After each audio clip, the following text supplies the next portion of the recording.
What's going on there, YouTube? And welcome to Fresh Comic Stories. Guys, this is the channel that we basically sit down and cover different kinds of comic book stories. Now, guys, today we're going to jump back over to Marvel Comics, but we're going to continue our coverage over the Ultimate Marvel Universe. And once again, we're going to pick up with Ultimate X-Men. And we're going to cover the Apocalypse storyline. Now, this is the only book we ever get of Ultimate Apocalypse, but this wraps up the long storyline of Cable first appearing and getting the X-Men ready for Apocalypse. So guys, I do hope you enjoyed this video, and if you do, please hit that like button down below and also subscribe for more comic book videos like this in the near future. Also, any suggestions on books I should read? Well, please let me know in the comments below, because you never know, your suggestion could be a future video down the road. But guys, let's dive into Ultimate X-Men Apocalypse. I do hope you enjoy. So this book picks up with Jean Grey on Cerebro contacting Bishop because she needs Bishop to come to the school because there is an emergency. Remember, at this point in Marvel Comics or Ultimate Marvel Comics, Cyclops disbanded the X-Men, except you had Bishop made his own team of X-Men to combat threats towards the mutant race. Another thing we learn is that Bishop this whole time has been working with Cable to prepare the X-Men for something big. Now you have Jean Grey tell Bishop that, hey, Mr. Sinister is still alive, and this is huge because when we last saw Mr. Sinister, he killed himself in a S.H.I.E.L.D. cell, only to find out that he faked his death so he is able to escape S.H.I.E.L.D. and get back on his mission. And remember, Mr. Sinister's mission was to kill 10 mutants because then it would be a way to bring Apocalypse into this world.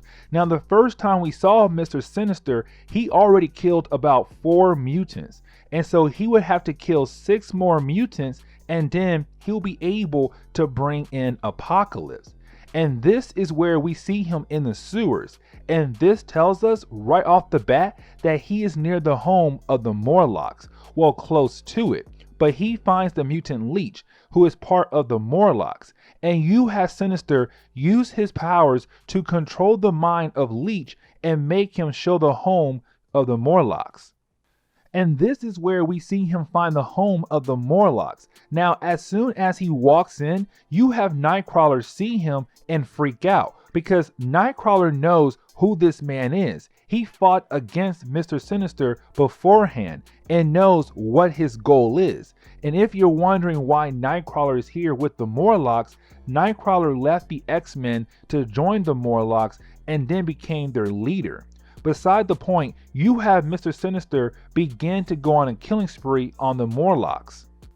Now he does kill a couple more mutants, except that is when you have Bishop X-Men appear, where of course you have them do battle against Mr. Sinister.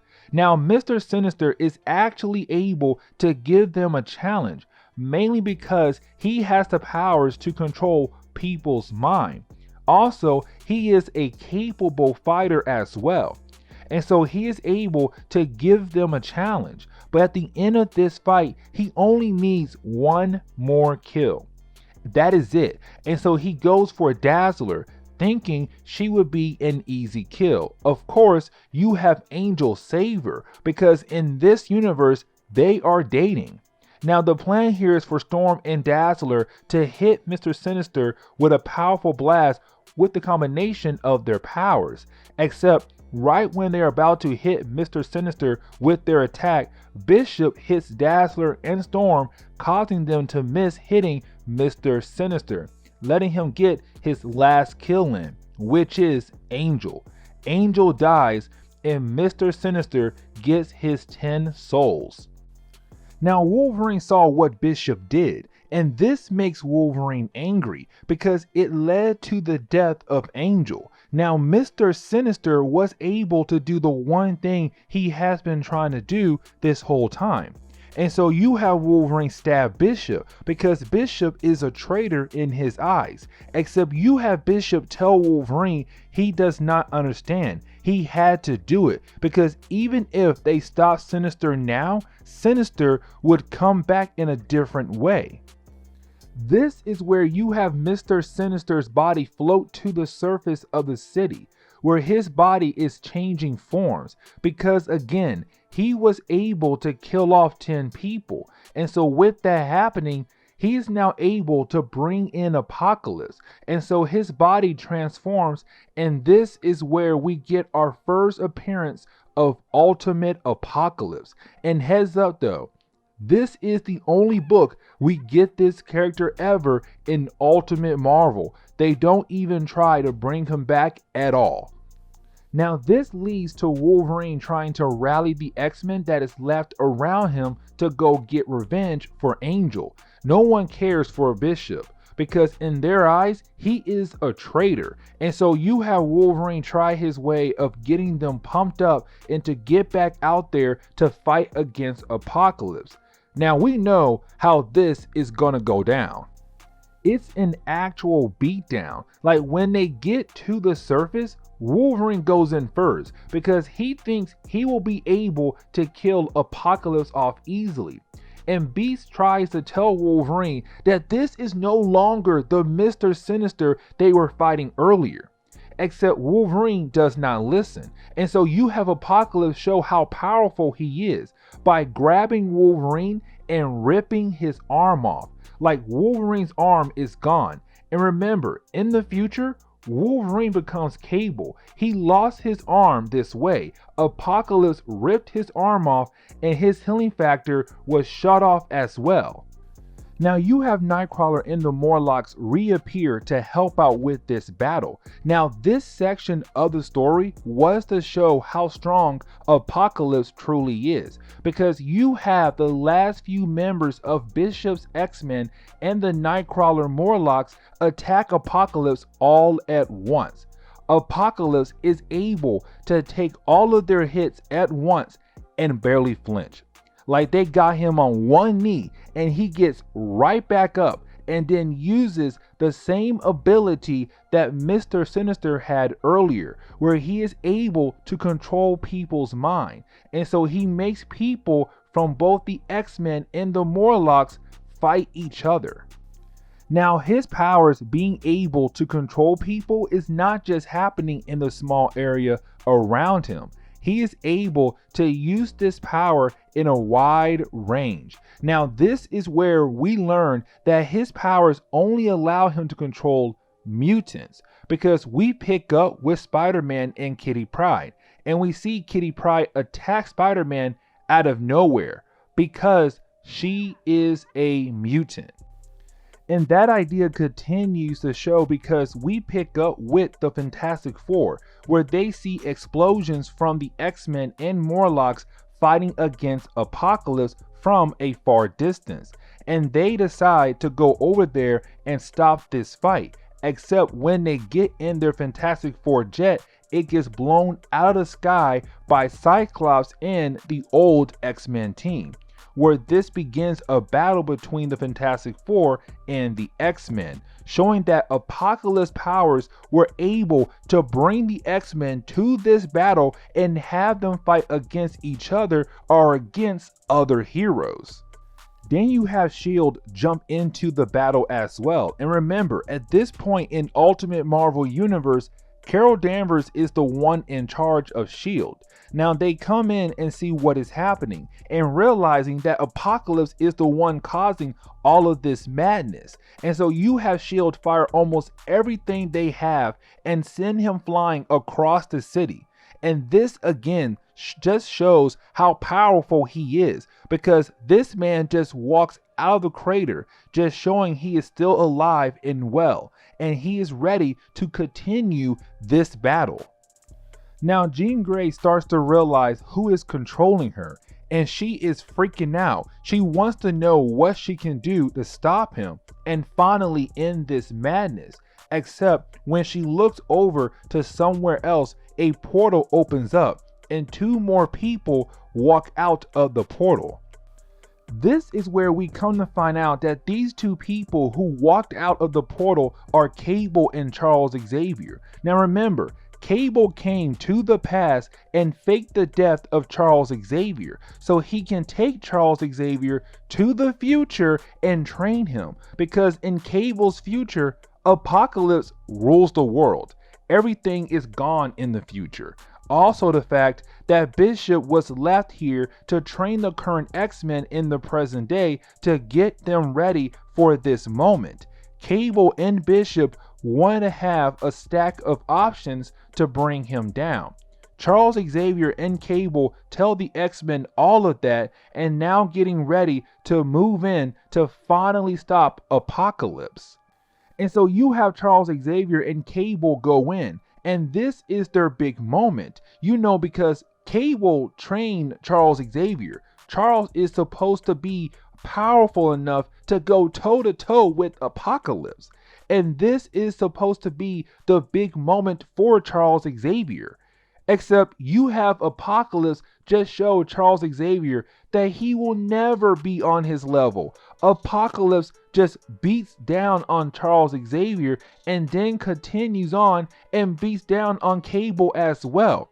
Like their whole plan had fell apart in about 5 minutes tops. They arrived, they confronted Apocalypse, and then got beat down. And so this looks like this is the end for all the X-Men and the other heroes. Now this leads to the big moment of this book, where you have Apocalypse about to kill Charles Xavier, and we see that Jean Grey hates the idea of watching the man who took her in and trained her to control her powers die.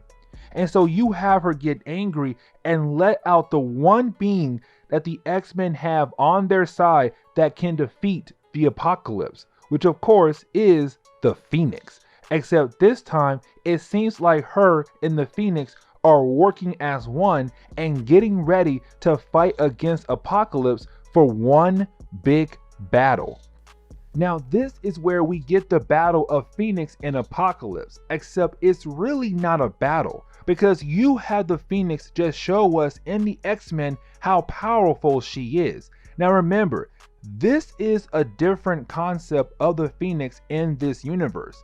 And so she is not as powerful as the main Marvel Universe Phoenix, which really, that Phoenix actually crosses over the multiverse. And so maybe this Phoenix could be just part of the same Phoenix we see in the main Marvel Universe. But anyways, you have Phoenix just throwing her full power on Apocalypse, and it kills him. Like he is dead in about maybe 5 pages? But yeah, she basically melts him alive. And so there is no more Apocalypse in this universe, and we never see him again at all, which sucks, but that is Ultimate Marvel for you. Now this leads to the Phoenix talking to the X-Men, but this is where Phoenix explained that she must leave, that she needs to leave and use her powers to fix things around the universe. But before she leaves, she has one last conversation with Charles Xavier, when she tells him everything that has happened so far is because of him. All of the problems they have gone through leading up to this moment right here is because of him. That with all of his actions, he will continue to make things hard for all mutants. And so you have her tell him that she is going to give him the ability to start over and fix his mistakes. And that is when we get a huge flash of light. That's when we see that she turned back time, where there was no Apocalypse. Angel did not die. She healed Wolverine's arm, but the biggest thing is that she wiped a few people's memories of the event, where we find out that only the X-Men who were there at that battle remember what happened. And so X-Men like Colossus never heard of the battle. Even if he saw it on the news when it was happening, Phoenix wiped his mind clean. She did not stop there though. We come to find out S.H.I.E.L.D., Fantastic Four, and even Spider-Man's minds were wiped as well. They were at the battle, but she only let the X-Men who were part of the battle remember what happened. And so Nightcrawler and the Morlocks do not remember because they were not X-Men. But the book closes with Charles Xavier stating that Phoenix gave them another chance to make the world better, and he's gonna do what she asked. And this is where we are going to end today's video. And so guys, please leave me a like down below and also subscribe for more comic book videos like this in the near future. Also, any suggestions on books I should read? Well, please let me know in the comments below, because you never know, your suggestion could be a future video down the road. But guys, I'm out of here and I will see you on the next comic book video. Later, guys.